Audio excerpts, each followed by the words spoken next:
Hi students, welcome to RS academy Kurnool. నేను మీ history Nagaraj. So ఇదివరకు మనం ఆర్ఎస్ అకాడమీ కర్నూల్ వారు నిర్వహించినటువంటి గ్రాండ్ టెస్ట్లలో భాగంగా మన హిస్టరీ నుండి వచ్చినటువంటి బిట్స్ ఎక్స్ప్లెనేషన్ చూసాం.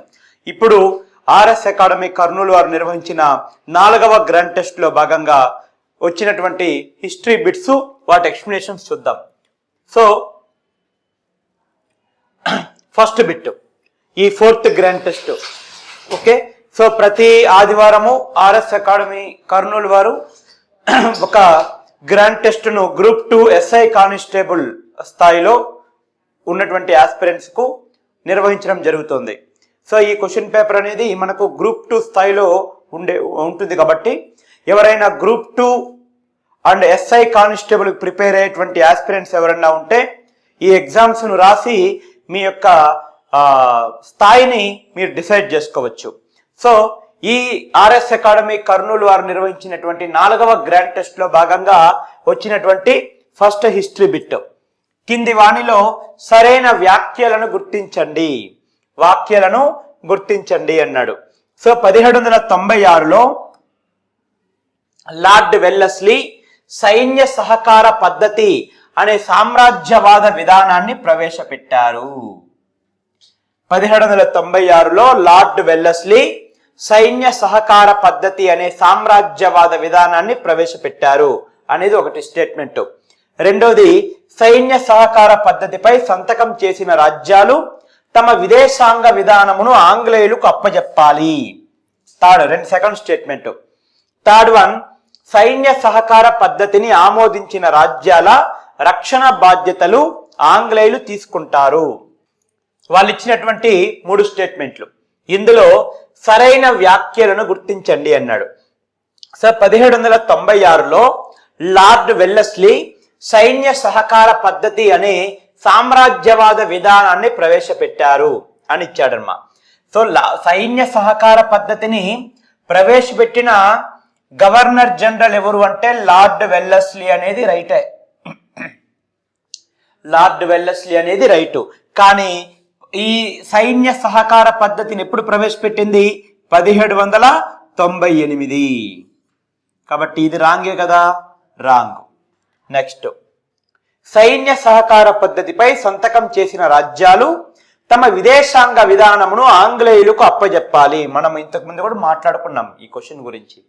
ఎవరైతే భారతీయ రాజులు ఈ సైన్య సహకార పద్ధతిపై సంతకం పెడతారో వాళ్ళు తమ విదేశాంగ విధానాన్ని ఫారెన్ అఫైర్స్ ను అదే ఫారెన్ పాలసీని పూర్తిగా బ్రిటిష్ వాళ్లకు అప్పజెప్పాలి. సైన్య సహకార పద్ధతిని ఆమోదించిన రాజ్యాల రక్షణ బాధ్యతలు ఆంగ్లేయులు తీసుకుంటారు. ఎవరైతే ఈ సైన్య సహకార పద్ధతికి ఒప్పుకుంటారో వారి యొక్క రాజ్యాన్ని రక్షించే బాధ్యతను ఎవరు తీసుకుంటారు? బ్రిటిష్ వాళ్ళు తీసుకుంటారు. కాబట్టి ఈ 2 స్టేట్మెంట్లు రైట్.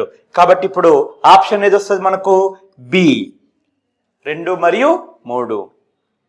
భారతదేశంలో బ్రిటిష్ వారి సామ్రాజ్య స్థాపనకు ఆంగ్లేయుల విజయానికి భారత రాజుల ఓటమికి గల కారణాలలో కానిది. భారతదేశంలో బ్రిటిష్ వారి సామ్రాజ్య స్థాపనకు ఆంగ్లేయుల విజయానికి భారత రాజుల ఓటమికి గల కారణాలలో కానిది. ఆప్షన్ ఏ, ఆర్థిక వనరుల విషయంలో ఆంగ్లేయులతో పోలిస్తే భారత రాజులు చాలా బలంగా ఉన్నారు. ఆంగ్లేయులు ఆధునిక సైనిక సంపత్తిని సమకూర్చుకొని అత్యంత బలమైన నౌకాదళాన్ని ఏర్పాటు చేశారు. ఆంగ్లేయులు ఆధునిక సైనిక సంపత్తిని సమకూర్చుకొని అత్యంత బలమైన నౌకాదళాన్ని ఏర్పాటు చేశారు, రైటే. ఆర్థిక వనరుల విషయంలో ఆంగ్లేయులతో పోలిస్తే భారతీయ రాజులు చాలా బలంగా ఉన్నారు, ఇది తప్పు. ఓకేనా? ఇది ఆప్షన్ క్వశ్చన్ ఏమిచ్చాడు? భారతదేశంలో బ్రిటిష్ వారి సామ్రాజ్య స్థాపనకు ఆంగ్లేయుల విజయానికి భారతీయ రాజుల ఓటమికి గల కారణాలలో కానిది ఏది అన్నాడు. ఓకేనా? సో బ్రిటిష్ వారు దీనిని భారతదేశంలోని సంస్థానాల అంతర్గత కలహాలకు ఆసరాగా ఉపయోగించుకొని వారిని తమ నియంత్రణలోకి తెచ్చుకున్నారు. భారతీయులు ప్రాచీన యుద్ధ పద్ధతులు అవలంబించారు. సో ఈ 3 కరెక్టే. ఓకేనా. ఆంగ్లేయులు ఆధునిక సైనిక సంపత్తిని సమకూర్చుకొని అత్యంత బలమైన నౌకాదళాన్ని ఏర్పాటు చేసుకొని వీళ్ళు భారతదేశాన్ని తమ హస్తగతంలోకి తీసుకున్నారు. అంతేకాకుండా మన భారతదేశంలో సంస్థానాలు ఉండేవి, స్వదేశీ సంస్థానాలు. ఫర్ ఎగ్జాంపుల్ మైసూర్ ఒక సంస్థానం, హైదరాబాద్ ఒక సంస్థానం, ట్రావెన్కోర్ ఒక సంస్థానం, మరాఠా ఒక సంస్థానం, జునాగఢ్ ఒక సంస్థానం, ఇలా అనేక సంస్థానాలు ఉండేవి. ఓకేనా. ఈ సంస్థానాలలో వీళ్ళంతా భారతీయులే కదా, కానీ వీళ్ళలో ఐక్యమత్యం ఉండేది కాదు, పరస్పర విద్వేషాలు కలిగి ఉండేవాళ్ళు వీళ్ళంతా కూడా. ఇది బ్రిటిష్ వారికి ప్లస్ పాయింట్ అయింది. వీళ్ళు ఏం చేశారు, ఈ స్వదేశీ సంస్థానాల మధ్య ఉన్నటువంటి పరస్పర అంతర్గత కలహాలను ఆసరాగా ఉపయోగించుకున్నారు, వాటిని తమ నియంత్రణలోకి తెచ్చుకున్నారు. ఇప్పుడు నిజాంకి ఏం చెప్పారు, ఇప్పుడు హైదరాబాద్ సంస్థానం ఉంది, మైసూర్ సంస్థానం ఉంది, ఈ రెండింటి మధ్య శత్రుత్వం ఉంటది. ఇప్పుడు నిజాంకి ఏం చెప్తారంటే, ఆ మైసూర్ రాజ్యం అది నేను కంట్రోల్లో తీసుకొని వస్తా, నువ్వు నాకు హెల్ప్ చేయి, నేను ఒక అగ్రిమెంట్ ఇస్తున్నా, అగ్రిమెంట్ మీద సంతకం పెట్టుకో, ఓకేనా, నీ ప్రాంతాల్లో నీ రాజ్యంలోని కొన్ని ప్రాంతాలు నాకు రాసి ఇచ్చేసేయి. ఇలా తమ నియంత్రణలో తెచ్చుకున్నారు. భారతీయులు ప్రాచీన యుద్ధ పద్ధతులు అవలంబించడం, ఇప్పుడు మౌర్యుల కాలం నాటి యుద్ధ పద్ధతులను ఇప్పుడు అవలంబించారు. అది కాకుండా బ్రిటిష్ వాళ్ళ దగ్గర ఆధునిక సైన్యం ఉంది, అధునాతనమైన మిషన్ గన్స్ ఉన్నాయి. సో ఇటువంటివన్నీ కూడా భారతీయ రాజుల ఓటమికి గల కారణాలుగా చెప్పుకోవచ్చు. నెక్స్ట్, ఈ కింది వాణిలో సరికాని జతను గుర్తించండి. మోప్లా విప్లవం ఎక్కడ, ఏ స్టేట్ లో వచ్చిందంటే కేరళ. చంపారన్ సత్యాగ్రహం ఎక్కడ వచ్చిందంటే బీహార్. కేడా సత్యాగ్రహం ఎక్కడ వచ్చింది, గుజరాత్. పబ్నా ఉద్యమం ఎక్కడ వచ్చిందంటే మద్రాస్. ఇది తప్పు, ఓకేనా, ఇది తప్పు. నెక్స్ట్, సత్యశోధక సమాజ్ లక్ష్యం ఏమిటి? సో ఇది అణచివేత నుండి అణగారిన వర్గాలను విముక్తి చేయడం, అణచివేత నుండి అణగారిన వర్గాల వారిని విముక్తి చేయడం, ఇది సత్యశోధక సమాజం యొక్క లక్ష్యం. నెక్స్ట్ చూడండి, ఈ కింది వాణిలో గాంధీజీ చేపట్టిన సత్యాగ్రహాలను వరుస క్రమంలో అమర్చండి. రౌలట్ సత్యాగ్రహం 1919, కేడా సత్యాగ్రహం 1918, చంపారన్ సత్యాగ్రహం 1917, సహాయ నిరాకరణోద్యమం 1920. 3, 2, 1, 4 బి ఆన్సర్, ఓకేనా. సో ఫస్ట్ది చంపారన్ సత్యాగ్రహము, రెండోది కేడా సత్యాగ్రహము, మూడోది రౌలట్ సత్యాగ్రహము, నాలుగోది సహాయ నిరాకరణ ఉద్యమము. ఐఎన్సి సమావేశాలకు సంబంధించి క్రింది వాణిలో సరికాని వ్యాఖ్యని గుర్తించండి అన్నాడు.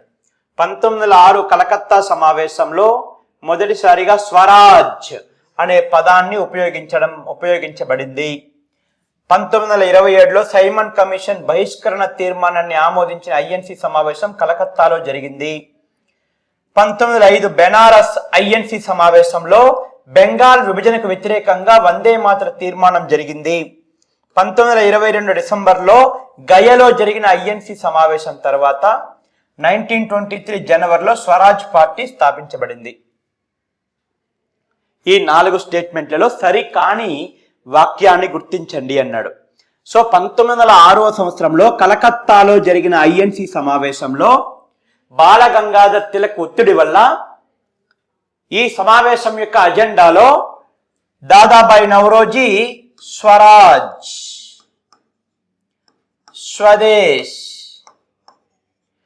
బాయ్కాట్, తెలుగులో దీన్నే బహిష్కరణ వంటి పదాలను చేర్చారు.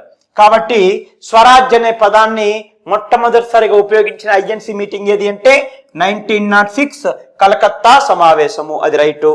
నెక్స్ట్ 1905 బెనారస్ ఐఎన్సి సమావేశంలో, ఓకేనా, బెనారస్ అంటే వారణాసి అని కూడా చెప్పొచ్చు దాన్నే, ఓకేనా. సో 1905లో వారణాసిలో జరిగిన కాంగ్రెస్ సమావేశంలో బెంగాల్ విభజనకు వ్యతిరేకంగా ఒక తీర్మానం ఆమోదించబడింది. ఆ తీర్మానం పేరే వందే మాతర తీర్మానము. నెక్స్ట్ అది కరెక్టే. 1922 డిసెంబర్లో గయలో ఒక ఐఎన్సి సమావేశం జరిగింది. ఈ సమావేశంలో సిఆర్ దాసు కౌన్సిల్ ఎంట్రీ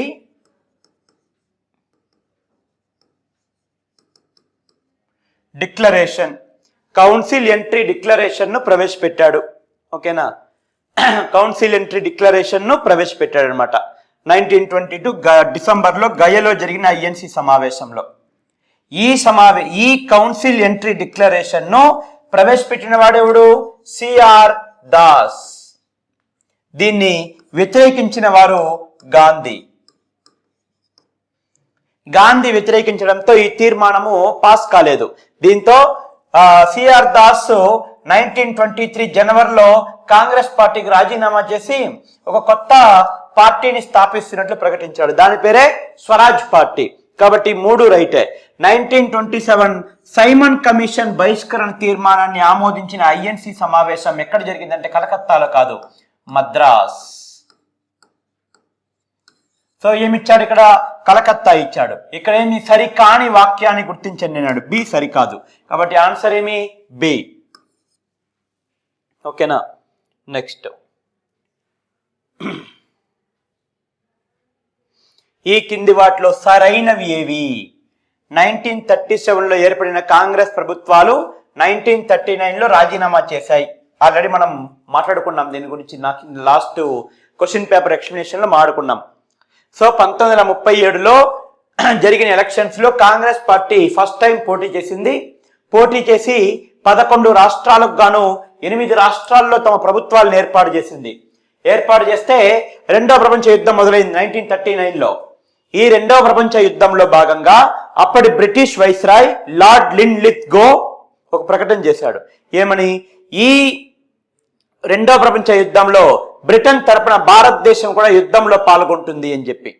ఓకేనా, భారతదేశం కూడా యుద్ధంలో పాల్గొంటుందని ఒక ఏకపక్ష ప్రకటన చేశాడు ఐఎన్సిని సంప్రదించకుండానే. దీంతో ఈ ఏకపక్ష ప్రకటనను వ్యతిరేకిస్తూ కాంగ్రెస్ 1939లో ఆ ప్రభుత్వాలకు రాజీనామాలు చేసింది. నెక్స్ట్ 1939లో రెండవ ప్రపంచ యుద్ధం ప్రారంభమైంది. రెండవ ప్రపంచ యుద్ధం సందర్భంగా బ్రిటిష్ వైస్రాయ్ కాంగ్రెస్ ప్రభుత్వాలను సంప్రదించకుండానే భారతదేశాన్ని యుద్ధంలో భాగస్వామ్యం చేశాడు. మనం ఇప్పుడే మాట్లాడుకున్నాం. కాబట్టి ఈ 3 సరైనవే. 1, 2, 3 మొత్తము సరైనవే అని చెప్పుకోవచ్చు. ఓకేనా, ఎప్పుడైతే ఆ బ్రిటిష్ వైస్రాయ్, అప్పుడు వైస్రాయ్ ఎవరంటే లార్డ్ లిన్లిత్గో. ఈ లార్డ్ లిన్లిత్గో కాంగ్రెస్ ప్రభుత్వం సంప్రదించకుండానే భారతదేశాన్ని యుద్ధంలో భాగస్వామ్యం చేయడంతో దాన్ని వ్యతిరేకిస్తూ ఐఎన్సి ఆ 8 రాష్ట్రాల్లో ఉన్న ప్రభుత్వాలకు 1939లో రాజీనామాలు చేసేసాయి అన్నమాట. సో మన నెక్స్ట్ బిట్టు 1927లో ఈ క్రింది ఏ అంశంపై అధ్యయనం చేయడానికి ఆంగ్లేయులు బట్లర్ కమిషన్ ను ఏర్పాటు చేశారు అన్నాడు. సో బట్లర్ కమిషన్ ఏర్పడిన సంవత్సరం ఎప్పుడు అంటే 1927. సో ఈ కమిషన్ ఎందుకు ఏర్పాటైందంటే 1919 భారత ప్రభుత్వ చట్టం యొక్క పనితీరును సమీక్షించి దానికి మార్పులు చేర్పులు సూచించడానికి. ఆప్షన్ డి భారతదేశానికి స్వతంత్ర ప్రతిపత్తి ఇచ్చే అంశం పరిశీలనకు. ఆప్షన్ సి కేంద్ర రాష్ట్ర సంబంధాలకు అధ్యయనం చేయడానికి. భారతదేశంలో హిందూ ముస్లిం ఐక్యతకు సంబంధించి.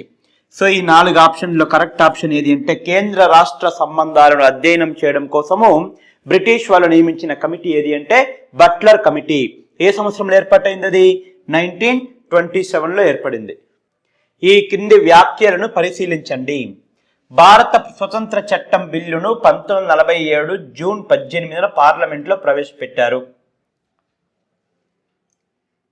1947 జూలై 18న బ్రిటిష్ పార్లమెంటు భారత స్వతంత్ర చట్టంను ఆమోదించింది. ఈ చట్టంతో బ్రిటిష్ ఇండియా 2 ఆధునిక దేశాలుగా విడిపోయింది. ఓకేనా, ఈ కింది వాటిలో సరైన వ్యాఖ్యలను గుర్తించండి అన్నాడు. ఇందులో సరైన వ్యాఖ్యలు గుర్తించండి అంటే భారత స్వతంత్ర చట్టం బిల్లును 1947 జూన్ 3వ తేదీన ప్రవేశపెట్టారు. ఇది తప్పు. 18 ఇచ్చాడు కాబట్టి ఇది తప్పు.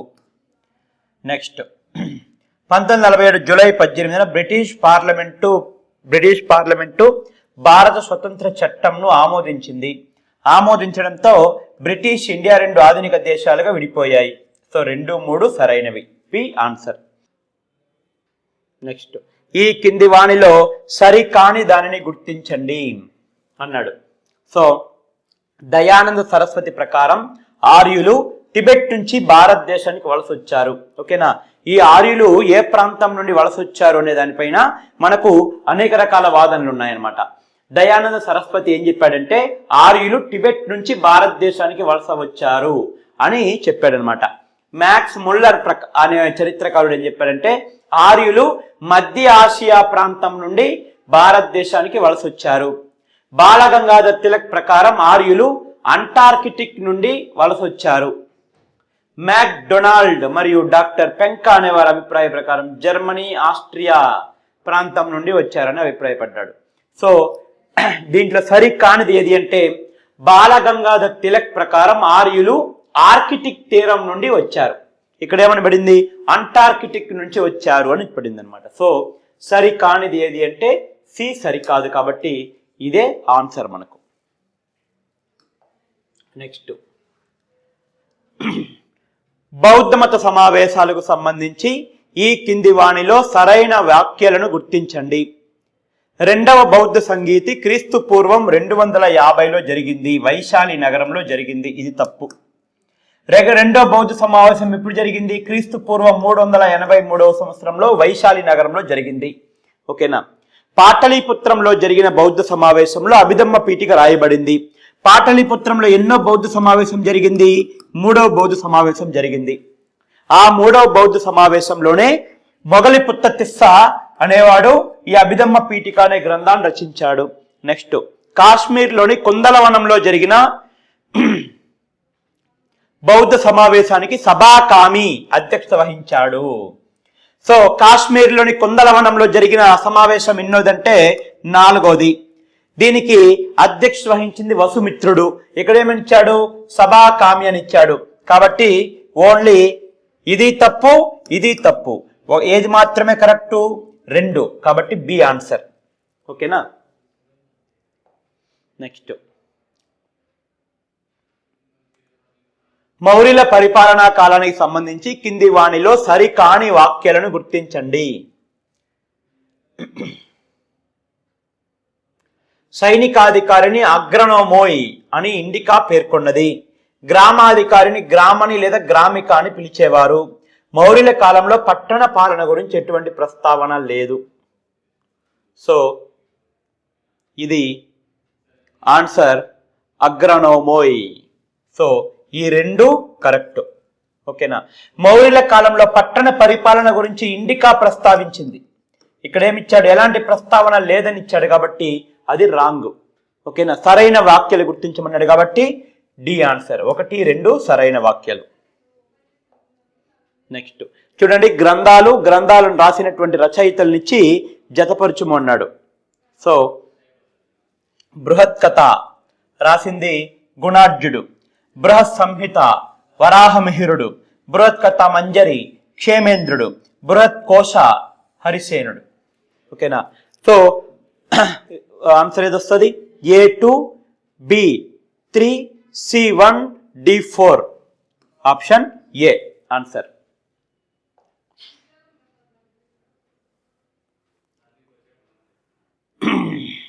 కింది వాక్యాలలో సరికానివి గుర్తించండి అన్నాడు. కుమారగుప్తుని కాలంలో తొలి హూణుల దండయాత్ర జరిగింది. కరెక్టే. గుప్త సామ్రాజ్యాన్ని కుమారగుప్తుడు పరిపాలించే కాలంలోనే తొలి హూణుల దండయాత్ర గుప్త సామ్రాజ్యం పైన జరిగింది. సుప్రసిద్ధ మహాయాన మతానికి చెందిన నలంద విశ్వవిద్యాలయాన్ని స్థాపించింది స్కందగుప్తుడు. చైనా యాత్రికుడైన హుయాన్ సాంగ్ ప్రకారం 8,500 మంది విద్యార్థులు, 1,500 మంది ఉపాధ్యాయులు నలంద విశ్వవిద్యాలయంలో ఉండేవారు. సో ఇందులో ఈ 3 సరికానివి గుర్తించండి అన్నాడు. సో సరికానిది గుర్తించండి అంటే కుమారగుప్తుని కాలంలోనే తొలి హూణుల దండయాత్ర జరిగింది. ఇది కరెక్టే. సుప్రసిద్ధ మహాయాన మతానికి చెందినటువంటి నలంద విశ్వవిద్యాలయం ఇది ఎక్కడ ఉందంటే బీహార్లో ఉంది. ఓకేనా. దాన్ని స్థాపించింది ఎవరు అంటే కుమారగుప్తుడు. ఇక్కడ ఏమని పడింది, స్కందగుప్తుడు అని ఉంది కాబట్టి ఇది రాంగ్. ఓకేనా, సరి కానిది, ఇది రాంగ్. చైనా యాత్రికుడైన హుయాన్ సాంగ్ ప్రకారం 8500 మంది విద్యార్థులు, 1500 మంది ఉపాధ్యాయులు నలందా విశ్వవిద్యాలయంలో ఉండేవారు. ఓకేనా, ఇది కూడా కరెక్టే. బట్ సరి కానిది ఏది, 2 మాత్రమే. ఓకేనా, 2 మాత్రమే సరి కానిది. నెక్స్ట్, పశ్చిమ చాళుక్యుల జన్మస్థలం అయోధ్యగా, వారి మూల వంశం ఇక్ష్వాకుగా పేర్కొన్న గ్రంథం బిల్హణుడు రచించినటువంటి విక్రమాంక దేవచరితం. బిల్హణుడు రచించిన విక్రమాంక దేవచరితం ప్రకారము పశ్చిమ చాళుక్యుల యొక్క జన్మస్థానము అయోధ్య అని ఉందన్నమాట. ఎందుకంటే వీళ్ళు తమను తాము శ్రీరాముని యొక్క వారసులుగా చెప్పుకున్నారు ఇక్ష్వాకులు, పశ్చిమ చాళుక్యులు. ఓకేనా, సో కాబట్టి వీరి యొక్క మూల వంశం ఇక్ష్వాకు అని చెప్పిన గ్రంథం ఏది అంటే బిల్హణుడు రచించినటువంటి విక్రమాంక దేవచరితం అనేటువంటి గ్రంథం. నెక్స్ట్, సో గ్రంథాలు, దాన్ని రచించినటువంటి రచయితలు. పంప రచించిన గ్రంథము విక్రమార్జున విజయము, పొన్న రచించిన గ్రంథము శాంతి పురాణము. So D1 C answer.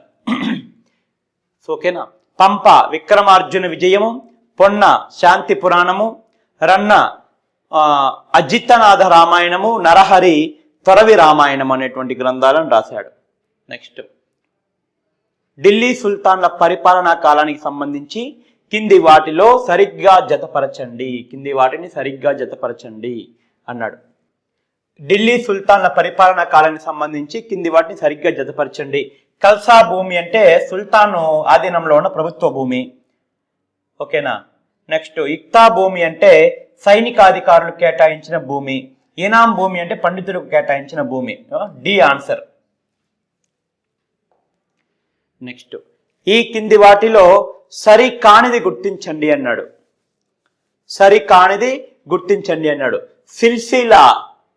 Silsila సూఫీ గురు శిష్యుల పరంపర. ఉర్స్ సూఫీ మతాచార్యుల వర్ధంతి. ఖాన్ఖా సూఫీ మతాచార్యుల నివాస గృహాలు. తాభా సూఫీల ఆధ్యాత్మిక సంగీత నృత్యాలు అనిచ్చాడు. సో దీనికి ఇది సరి కానిది గుర్తించండి అన్నాడు. ఖాన్ఖా అంటే సూఫీ మతాచార్యుల నివాస గృహాలు అని అర్థం కాదు. నెక్స్ట్, కింద తెలుపబడిన రాజులు వారిచే రాయబడిన రచనల్లో సరిగ్గా జతపరచబడనిది ఏది అన్నాడు. కృష్ణదేవరాయలు, సమరాంగణ సూత్రధార, మహేంద్ర మత్త విలాస ప్రాసన, భోజదేవ మానసోల్లస, సోమేశ్వర ఆముక్త మాల్యద. సో ఇక్కడ ఏమిచ్చాడు, కింది తెలుపబడిన రాజులు వారిచే రాయబడిన రచనల్లో సరిగ్గా జతపరచబడినది ఏది అన్నాడు. మహేంద్రవర్మ రచించినటువంటి మత్త విలాస ప్రాసనం మాత్రమే కరెక్ట్, రిమైనింగ్ అన్ని తప్పే. నెక్స్ట్, అక్బర్ చేపట్టిన లౌకిక చర్యలకు సంబంధించి సరైన వాటిని గుర్తించండి. అక్బరు పరమత సహనాన్ని ప్రదర్శించాడు. అతను 1562లో బలవంతపు మత మార్పులను నిషేధించాడు. 63లో తీర్థయాత్రల పన్ను, హిందువులపైన తీర్థయాత్రల పన్నును రద్దు చేశాడు. తాను వివాహం చేసుకున్న రాజపుత్ర స్త్రీలను మాత్రం ఇస్లాంలోకి మార్పిడి చేసేవాడు. ఇది తప్పు. వాళ్ళని స్వేచ్ఛగా వారి యొక్క మతాలను పాటించే విధంగా చేసేవాడు. కాబట్టి 1, 2 సరైనవి, కానీ 3 సరైనది కాదు. తుంగభద్ర నది పైన ఆనకట్టును నిర్మించి సాగునీరును అందించినటువంటి విజయనగర పాలకుడు ఎవరు అంటే మొదటి దేవరాయలు. మహారాష్ట్రలో భక్తి ఉద్యమాన్ని ప్రారంభించిన వైష్ణవ మతాచార్యుడు జ్ఞానేశ్వర. ఎవరితను? జ్ఞానేశ్వరుడు. నెక్స్ట్, 1857 తిరుగుబాటుకు చెందిన ప్రథమ మృతవీరుడు నానాసాహెబ్ ఇచ్చాడు. మంగల్ పాండే, ఝాన్సీ లక్ష్మీబాయి, భక్తఖాన్, మంగల్ పాండే. సో ఈ 1857 మార్చి 29వ తేదీన ఈ మంగల్ పాండే బ్రిటిష్ వారు ఇచ్చినటువంటి ఆవు కొవ్వు పంది కొవ్వు పూసినటువంటి తోటాల వాడకాన్ని వ్యతిరేకిస్తూ తిరుగుబాటు లేవదీశాడు. అతన్ని బ్రిటిష్ ప్రభుత్వం ఉరితీసింది. కాబట్టి 1857 తిరుగుబాటుకు చెందిన ప్రథమ మృతవీరుడు మంగల్ పాండే. ఈ క్రింది వారిలో ఎవరు లోకహితవాదిగా ప్రసిద్ధి అంటే లోకహితవాది, ఇతని ఆ బిరుదు ఎవరికి ఉందంటే గోపాల్ హరిదేశ్ముఖ్. గోపాల్ హరిదేశ్ముఖ్ అనేటువంటి అతనికి ఈ లోకహితవాది అనేటువంటి బిరుదు ఉంది. లోక్ నాయక్ అనే బిరుదు జయప్రకాష్ నారాయణ్ ఉంది. అదేవిధంగా లోకమాన్య అనే బిరుదు బాలగంగాధర్ తిలక్ ఉంది. లోకహితవాది అనే బిరుదు ఎవరికి ఉంది? గోపాల్ హరిదేశ్ముఖ్. భారత సామాజిక మత సంస్కరణ పితామహుడిగా మనం ఎవరిని చెప్తామంటే రాజారాం మోహన్ రాయ్. రాజారాం మోహన్ రాయ్ని మనము భారత సామాజిక మత సంస్కరణ పితామహుడిగా చెప్తామన్నమాట. ఏ ఉద్యమ కాలం నుండి తిలక్ లోకమాన్యగా ప్రసిద్ధి చెందాడు? ఇది ఆల్రెడీ మనం ఆడుకున్నాం. Home rule movement. Home rule ఉద్యమంలో భాగంగా తిలక్ లోకమాన్య అనేటువంటి బిరుదు పొందాడు. నెక్స్ట్, నేతాజీ సుభాష్ చంద్రబోస్ యొక్క రాజకీయ గురువు ఎవరు? ఆ నేతాజీ సుభాష్ చంద్రబోస్ యొక్క రాజకీయ గురువు సిఆర్ దాస్. ఎవరితను? సిఆర్ దాసు.